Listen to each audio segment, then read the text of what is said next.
تو وہ مجھے ایسے شکرگندی کی پلیٹ پکڑاتے ہوئے نا بڑے غور سے نا میری طرف ایسے دیکھنے لگا. تو میں نے کہا جی لالا جی خیریت ہی ہے؟ کہنے لگے باؤ جی کنیاں پڑھے دیو.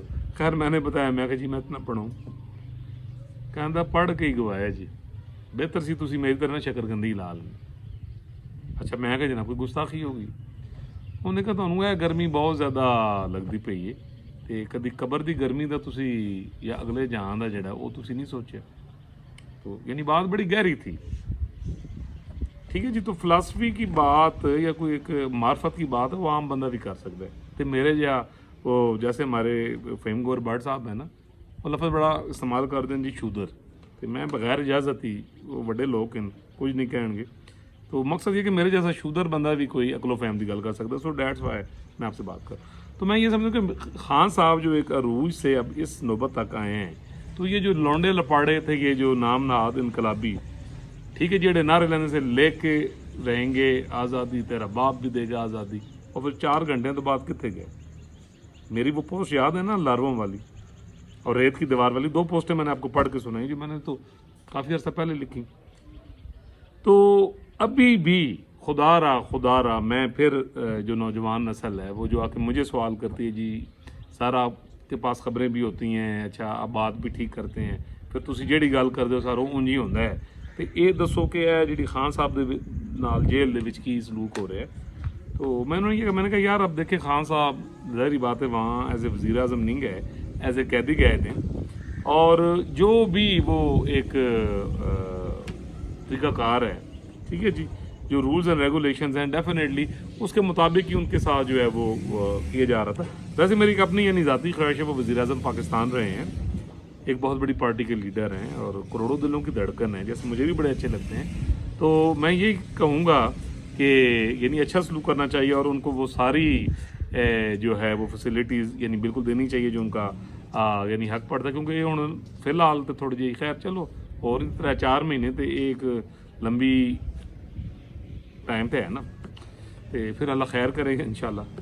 تو نال ہے جی عنقریب انقلاب آنے والا ہے تو جناب انقلاب بالکل آئے گا. میں بالکل آپ کی بات سے ایگری ہوں.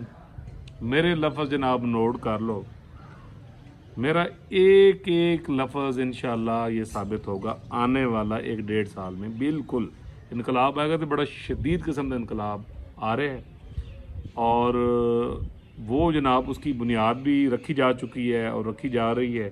تو ہوں جڑے ساڈے مالی ون وڈے وڈیرے جڑے ساڈے وہ جناب انہوں کھاد بھی لاندے پین تھوڑی گوڈی بھی کرتے پین ٹھیک ہے جی. اور انشاءاللہ جو یعنی آنے والا ٹائم ہے جیسے میں نے پہلے بتایا تھا کہ جی 2024 کا جو میڈ ہوگا الیکشنز کے بعد جو گورنمنٹ آئے گی تو آپ حیرت انگیز طور پر دیکھیں گے کہ پاکستان یعنی معاشی لحاظ کے ساتھ اور پھر ہاں جی میاں صاحب کا بھی ایک بڑا بڑا رول ہے. میاں صاحب کا قدم رکھن دی ہوں میں پھر پٹواری نہ کہہ دیو. میں آپ کو ایک انالیسس اپنی خبر اور اپنا ایک وجدان کے حساب سے گل دس رہے ہیں. آپ دیکھیں گے کہ ود ان نو ٹائم جیڑی تے گل حکومت کر رہی ہے نا $100 ارب ریاست جو بات کر رہی ہے اس سے کہیں زیادہ آپ دیکھیں گے کہ ود ان نو ٹائم انشاءاللہ آئے گی. اور اس کے بعد 2025 جب ختم ہوگا تو پاکستان معاشی استحکام کی طرف جو ہے وہ گرو کرنا شروع کر دے گا. اور میں نے بتایا تھا نا کہ 30 نومبر 2026 تک جہاں دستور پاکستان کی مکمل بحالی ہوگی اس پہ یعنی عمل کرنا شروع ہو جائے گا. مکمل بحالی سے مراد یہ کہ ڈیفینیٹلی ایک ارتقائی دور سے گزرتے ہوئے ٹرانزیکشن جسے آپ کہتے ہیں ٹھیک ہے جی ڈیفینیٹلی جو ایک چیزیں یعنی آگے کو چل رہی ہیں منتقل ہو رہی ہیں یہ کہہ رہے ہیں آپ ڈیفینیٹلی اس میں یعنی وقت لگتا ہے ٹھیک ہے نا. صرف کہہ دینے سے کہ جی ہم دستور پہ عمل کر رہے ہیں یا جیسے اداروں نے کہا جی ہمارا سیاست کے ساتھ کوئی تعلق نہیں ہے تو وہ واقعی تعلق نہیں ہے مطلب یعنی they are on the very right track. لیکن اب کچھ چیزیں ہیں کہ انہیں یعنی وائنڈ اپ یعنی کرتے کرتے کیوں میں بس ایک آخری بات کہنے نا تھوڑے نو بہتا سمجھ کے بندہ وہ اشارتاً خاموش پیغام ہے کہ پاکستان نے ترقی کرنی ہے. پاکستان میں جتنے یعنی دوست ممالک ہیں وہ اربوں ڈالر کی انویسٹمنٹ کرنے جا رہے ہیں. یہ صرف بات زبانی نہیں, ڈیفینیٹلی جناب دیکھو نا کہ ساڈے ایڈے بھی رشتہ دار کوئی نہیں کہ وہ صرف ساڑی خاطر, ڈیفینیٹلی انہوں نے بھی بزنس کرنا ہے, انہوں نے بھی اس کے ثمرات لینے ہیں. تو پاکستان کی خوش قسمتی ایسی ہے کہ قدرت نے اس کا جو یعنی ایریا بنایا ہے, یعنی آپ وہ دیکھ لیں کہ اس کے حساب سے اس کی ایک یعنی اہمیت ہے, اس کا ہمیں فائدہ یعنی ملنا ہے.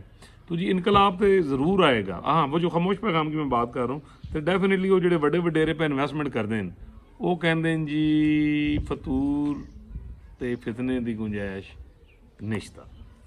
ٹھیک ہے, پہلے بھی ساڈا نقصان ہویا تو ہن تے اور پھر ریاست پاکستان تو کسی صورت میں بھی ان چیزوں کو نہیں کر سکتی. اچھا سکون کیسے آ سکتا ہے, وہ میرا خیال ہے جڑے سمجھدار لوگ ہیں, جن لوگوں کے بہت میں نے یہ پہلے نام بھی لیے ہیں کہ ہمارے استادوں کی طرح ہیں, اس ملک کا سرمایہ ہے, بڑی ٹھوک کے گل بات کر دیں, صحیح بات کرتے ہیں, ان تک پیغام میرا حال پہنچ گیا ہوگا, بڑوں تک پہنچ گیا ہوگا کہ فطور دی گنجائش نشتا. ٹھیک ہے جی. اچھا جی آخری خبر یہ تھی کہ خان صاحب نے اڈیالہ جیل جو ہے وہاں منتقل کرنے کی درخواست کی ہے. میرے خیال میں یہ نوبت نہیں آنی چاہیے, یہ ریاست پاکستان کو خود ہی کرنا چاہیے. وہ وزیر اعظم پاکستان سابق ہیں, تو اڈیالہ جیل میں ڈیفینیٹلی کلاس وائز بھی فیسلٹیز ہیں, تو بالکل جی یہ میرے خیال میں درخواست دینے کی نوبت نہیں آنی چاہیے تھی, اور یعنی یہ پہلے ہی کر لیا جاتا تو بہتر ہے. اور گڈ ول جسٹ چلیں, خان صاحب نے جڑے 4 مہینے رہنا ہے, ٹھیک ہے جی, میں یہ کہتا ہوں کہ کم از کم انہوں نے فیسیلیٹیشن جڑی ہے نا وہ لبنی چاہیے. نہیں جی آج کا بھی لاگ اتنا ہی تھا. آخری بات پھر ایک دفعہ ان نوجوانوں سے جڑے مینوں چوک تو بھی پھاڑ لیندے ہیں, ٹھیک ہے جی, تے ایویں پوچھن لگ پیندے سر اے ہوئے گا نہیں ہوئے گا, یار وہ نہیں ہوئے گا جو تسی کہندے ہو. ٹھیک ہے, ہن میں کس طرح کہہ لواں کہ وہ ہوئے گا جڑی گل ہونی ہی نہیں. دیکھو سورج مغرب والے پاسوں نہیں نکلتا, نہیں نکل سکتا. پیدل بندہ امریکہ 1 مہینے چ نہیں پہنچ سکتا, شاید 5 سال تے پہنچ جائے, مہینے چ نہیں پہنچ سکتا, وقت بہت تھوڑا ہے. تے اپنے آپ یار پتہ کہ یہ پاکستان اور جمہوریت کے لیے یعنی وقف کریں, اور دیکھیں کون کون سی پارٹیاں ہیں جو پاکستان کے لیے بہتر. اگر تمہیں پولیٹکس کا شوق ہے, اپنا بروڈ کاسٹ کرنے کا شوق ہے تو وہ ٹھیک ہے جی. تو اس پر ایک میں یعنی کوٹیشن شیکسپیئر کی ضرور دوں گا کسی اور بھی لاگ میں. چلو جی یہ گڈی نہیں تھے دوجی گڈی, ٹھیک ہے جی. ابھی تک کے لیے جی اتنا کافی ہے, تو اجازت دیجیے, انشاءاللہ ملیں گے جی اگلے بھی لاگ.